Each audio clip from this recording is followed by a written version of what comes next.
Okay, good morning guys.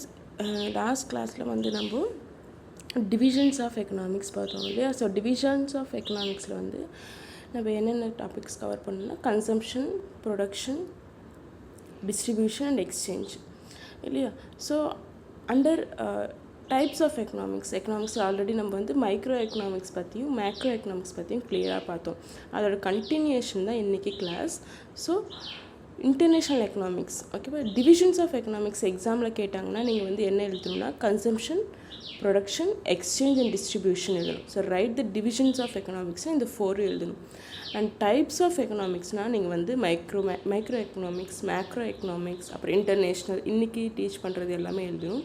And difference of economics கேட்டாங்கன்னா difference between the micro economics and macro எக்கனாமிக்ஸ்னு கேட்டாங்கன்னா அது 2 மட்டும் எழுதுனா போதும். ஆனால் டைப்ஸ் ஆஃப் எக்கனாமிக்ஸ் அப்படின்னு கேட்டாங்கன்னா நீங்கள் எல்லாமே எழுதணும். மைக்ரோ, மேக்ரோ, இன்டர்நேஷ்னல், பப்ளிக் எல்லாமே எழுதணும். ஓகேவா. So coming to international economics. So international economics என்ன சொல்கிறாங்கன்னா, ஸோ எந்த ஒரு கண்ட்ரியும் இன்னொரு கண்ட்ரியோட ஹெல்ப் இல்லாமல் டெவலப் ஆக முடியாது அப்படின்னு அதுக்காக வந்து இந்த இன்டர்நேஷ்னல் எக்கனாமிக்ஸ் வந்து ரொம்பவே important. So no country can develop in an isolation அப்படின்னு சொல்கிறாங்க. ஐசோலேஷன்னா தனியாக. The meaning for the word isolation means தனியாக ஆர் செப்பரேட்டாக. ஓகேவா. ஸோ செப்பரேட்டாக எந்த ஒரு கண்ட்ரியும் டெவலப் ஆக முடியாது. ஸோ அதுக்காக தான் என்ன like we need international economics. We need to study international economics in order to develop, in order to the development of any country. எந்தெந்த டேர்ம்ஸில் அப்படின்னு பார்த்தீங்கன்னா இந்த terms of foreign capital investment or எஃப்டிஐனா foreign direct investment. So international trade இல்லாமல், international investments இல்லாமல், foreign capital இல்லாமல் எந்த ஒரு கண்ட்ரி டெவலப் ஆக முடியாது. So that is about international economics.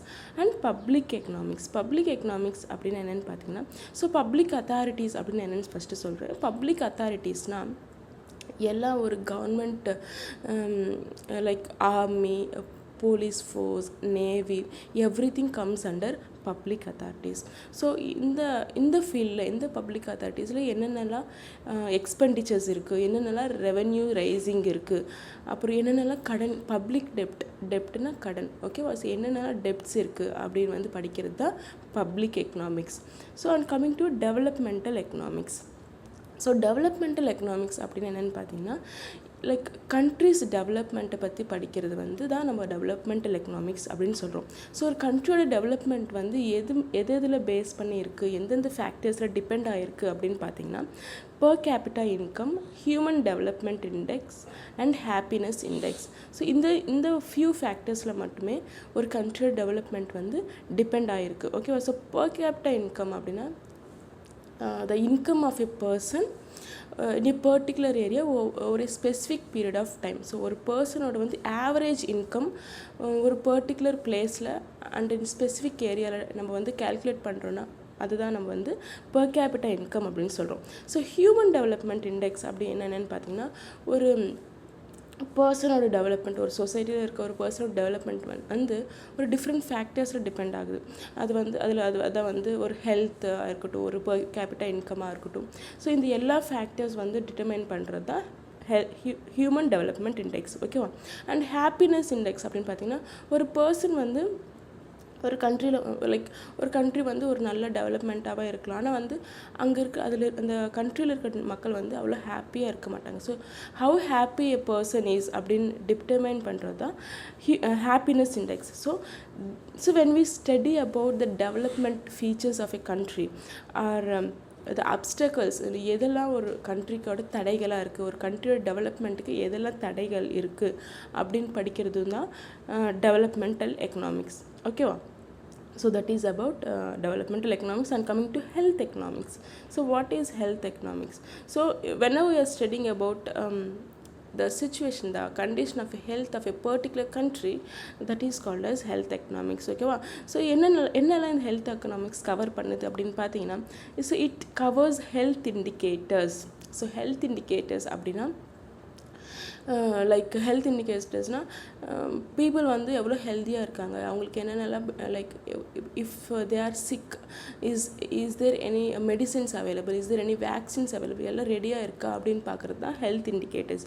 ஓகேவா?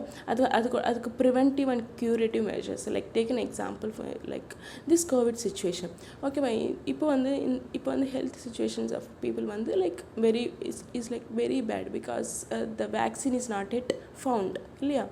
So in order to study the preventive measures, அது வந்து ஒரு நோய் வந்து எப்படி தடுக்கணும், அதுக்கு என்ன க்யூர், அதுக்கு என்ன மெடிசன்ஸ், அப்படியெல்லாம் படிக்கிறது தான் நம்ம வந்து ஹெல்த் எக்கனாமிக்ஸ் அப்படின்னு சொல்கிறோம்.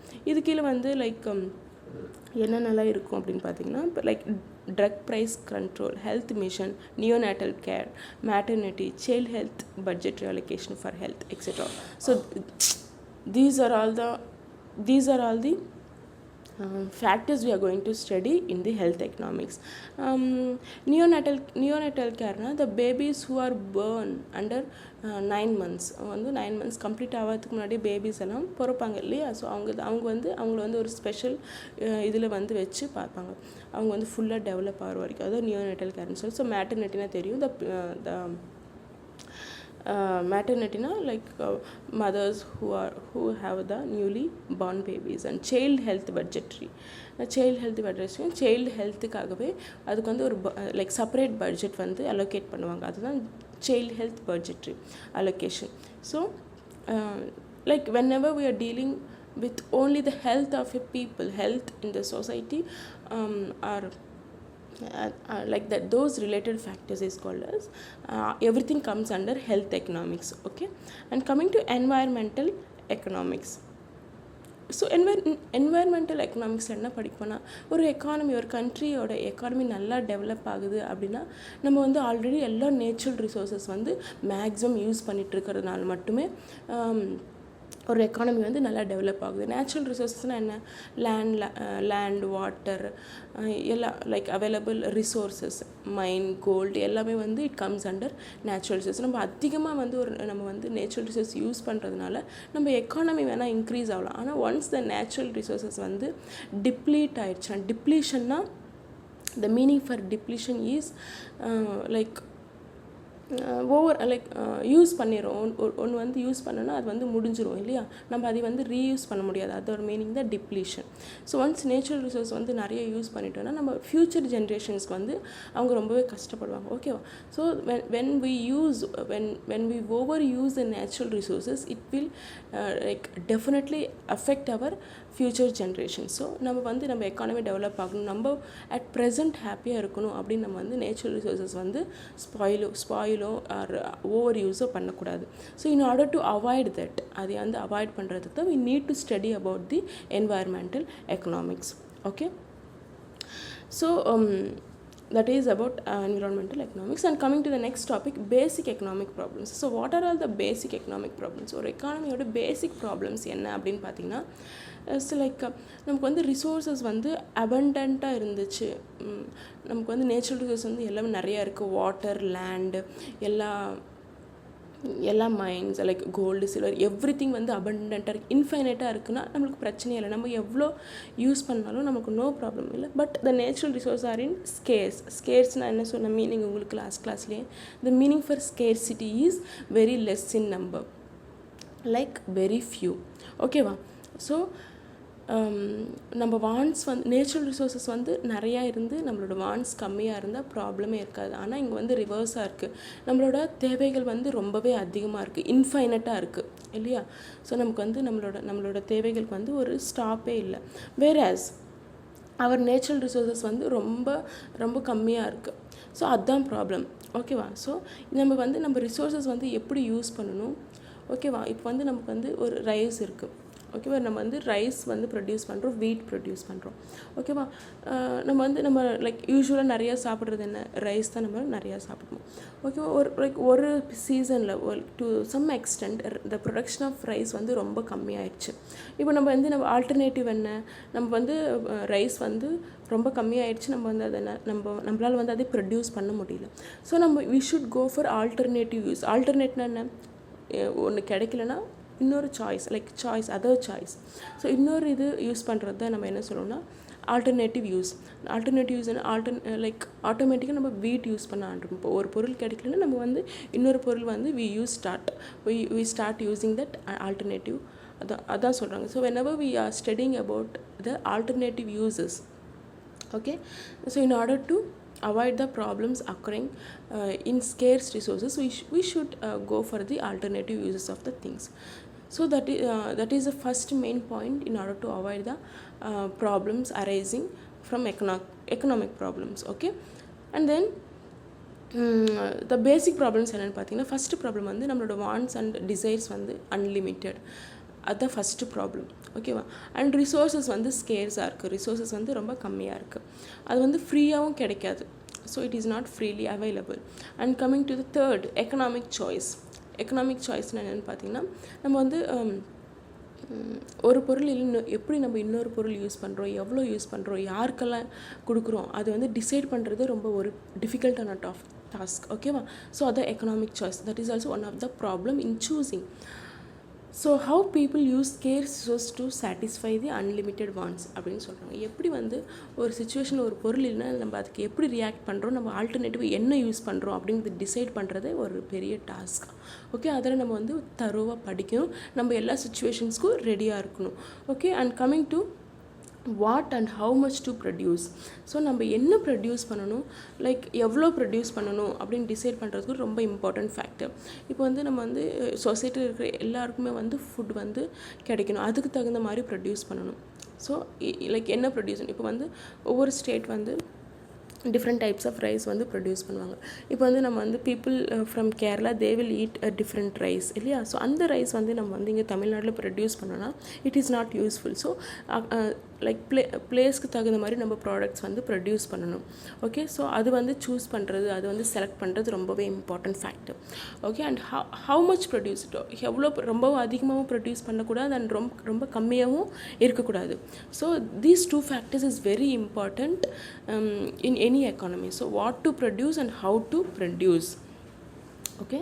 So that is the economic problems, like what to produce, how to produce and for whom to produce. நம்ம யாருக்காக ப்ரொடியூஸ் பண்ணுறோம் அப்படிங்கிறத வந்து டிசைட் பண்ணுறது ரொம்ப important factors. And coming to first point, whether to produce more of food, clothing or house or to have more luxury goods அப்படி. இப்போ வந்து நம்ம நிறைய ஃபுட் வந்து ப்ரொடியூஸ் பண்ணணுமா, இல்லை நிறைய கிளாத்ஸ் ப்ரொடியூஸ் பண்ணணுமா, இல்லை நிறையா வந்து நம்ம ஹவுசிங் கன்ஸ்ட்ரக்ஷன் ஆஃப் ஹவுசஸ்க்கு ஸ்பெண்ட் பண்ணணுமா அப்படிங்கிறது, லைக் இது மூணு வந்து ஒரு side. And coming to luxury goods, நம்ம ஃபஸ்ட்டு பேசிக் நீட்ஸ் ஃபுல்ஃபில் பண்ணிவிட்டு தான் நம்ம வந்து என்ன பண்ணணும், நம்ம லக்ஸரிக்கு போகணும். ஸோ நம்ம வந்து ஒரு இம்பார்ட்டன்ஸ் ஒரு ரெண்டு லக்ஸரிக்கா இல்லை பேசிக் நீட்ஸ்க்கா அப்படின்னு பார்த்தப்போ நம்ம வந்து எதுக்கு போகலாம். Obviously 100% we should go for all the basic needs. Once we are fulfilled, once we are satisfied with our basic needs only, we should go to our luxury needs. So that is the first point. And coming to the second one, whether to have more agricultural goods or more industrial goods and services. நம்ம agriculture goods choose பண்ணணுமா இல்லை industrial goods choose பண்ணணுமா அங்கே அப்படிங்கிற ஒரு ஃபேக்டரில் அப்படிங்கிற ஒரு திங்கில் வந்து நமக்கு கன்ஃபியூஷன்ஸ் இருக்கும். அண்ட் தேர்ட் ஒன் வந்து whether to use more resources in education and health or to use more resources in military services, ஓகேவா. நம்ம வந்து அதிகமாக எஜுகேஷன் ஹெல்த்துக்கு வந்து இன்வெஸ்ட்மெண்ட் பண்ணணுமா இல்லைன்னா மிலிட்டரி சர்வீசஸ்க்கு வந்து இன்வெஸ்ட் பண்ணணுமா அப்படிங்கிறதுல வந்து ஒரு கன்ஃபியூஷன்ஸ் இருக்குது. ஸோ எல்லாமே வந்து நம்ம ஒரு கண்ட்ரிக்கு தகுந்த மாதிரி ஒரு ஸ்டேட்டுக்கு தகுந்த மாதிரி we should select the options, okay. And coming to the next point, whether to have more consumption goods or to have investment goods. So consumption கூட்ஸ்னால் என்ன, நம்ம பீப்புள் வந்து கன்சியூம் பண்ணுற எல்லா கூட்ஸுமே consumption goods. It might be food, cloth or the daily things we are using. So every thing comes under consumption goods. And whereas investment கூட்ஸ்னால் machines like manufacturing of machinery goods எல்லாமே investment goods கிட்ட வரும், okay. So இது ரெண்டும் எதில் produce பண்ணணும், எதில் choose பண்ணணும் அப்படிங்கிறது வந்து கன்ஃபியூஷன்ஸ் இருக்குது. And coming to the last point, whether to spend more on basic education or higher education, okay. Basic எஜுகேஷனுக்கு நிறைய இம்பார்ட்டன்ஸ் கொடுக்கணுமா, ஹையர் எஜுகேஷனுக்கு நிறைய இம்பார்ட்டன்ஸ் கொடுக்கணுமா அப்படிங்கிறதுலையும் நிறைய கன்ஃபியூஷன்ஸ் இருக்குது. So we need to select according to the situations and we need to go according to our place and type of people we are having in our country. Okay, and coming to how to produce. So எப்படி வந்து produce பண்ணுறது. So the first economic problem is how to produce. Okay, so in that every society has to decide whether it will use labor intensive technology or capital intensive technology. So labor intensive technology அப்படினு என்னன்னு பார்த்தீங்கன்னா like ஒரு இண்டஸ்ட்ரியில் வந்து like மனுஷங்களை வச்சு எல்லா ப்ராடக்ட்ஸும் தயார் பண்ணுவாங்க. அங்கே வந்து அதிகமாக மெஷின்ஸ் யூஸ் பண்ண மாட்டாங்க. ஓகேவா? ஸோ அதுதான் labour intensive technology. Whereas capital intensive டெக்னாலஜினா எல்லா மெஷின்ஸ் மட்டுமே ப்ரொடியூஸ் பண்ணும், எல்லா பொருளுமே மெஷின்ஸ் மட்டுமே ப்ரொடியூஸ் பண்ணும். அங்கே வந்து அதிகமாக மக்கள் வேலை செய்ய மாட்டாங்க. So that is a difference between labour intensive technology and capital intensive technology. So நம்ம வந்து எது சூஸ் பண்ணணும் அப்படிங்கிறது வந்து நிறைய கன்ஃபியூஷன்ஸ் இருக்குது. ஸோ அதுதான் first problem. So how to produce and for whom to produce. So யாருக்காக ப்ரொடியூஸ் பண்ணணும். So every society must also decide how it's produce B distributed among the different sections of society. It must also decide who gets more and who gets less. Okay, so வந்து okay நம்ம produce பண்ணியாச்சு. அந்த produce பண்ணது யாருக்கெல்லாம் கொடுக்கணும், so எவ்வளோ கொடுக்கணும் அப்படிங்கிறது வந்து நிறைய ப்ராப்ளம் இருக்குது. இப்போ வந்து நம்ம வந்து ஒரு ப்ரொடியூஸ் பண்ணது எல்லாமே நிறைய காசு இருக்கவங்க கொடுத்துட்டா like it will be unfair இல்லையா? So equal distribution of goods should be there. அங்கே வந்து like there also there arising a problem in distribution of goods. Okay, so we need to be fair and we should treat people equal while distributing the goods and services. So that is about how to produce and for whom to produce. And so due to the scarcity of resources, a society faces the compulsion of making choice among alternatives அப்படின்னு சொல்கிறாங்க. So ஸ்கேர்சிட்டியாக இருக்கிறதுனால நமக்கு வந்து resources வந்து ரொம்ப கம்மியாக இருக்கிறதுனால என்ன ஆகுதுன்னா கண்டிப்பாக வந்து நம்ம நம்ம வந்து கண்டிப்பாக இதுதான் ஒரு பொருள் கம்மியாக இருக்குன்னா இன்னொரு பொருள் வந்து யூஸ் பண்ணுறதுக்கு நம்ம ஃபோர்ஸ்ஃபுல்லாக இன்னொரு பொருள் யூஸ் பண்ணுற மாதிரி ஆயிடுது இல்லையா? நம்ம வந்து அந்த பொருள் நம்மளுக்கு தேவைப்பட்டாலும் நம்ம அது இல்லாததுனால we should go for the alternative. And then it faces the problem of allocating scarce resources to the production of different possible goods and services and distributing the produced goods and services among the individuals within the economy. So the main problem என்னன்னு பார்த்தீங்கன்னா என்ன produce பண்ணணும், like how to produce and what to produce and for whom to produce. So this is the like one of the 3 main economic problems existing in like every society. Okay, so that is about today's topic.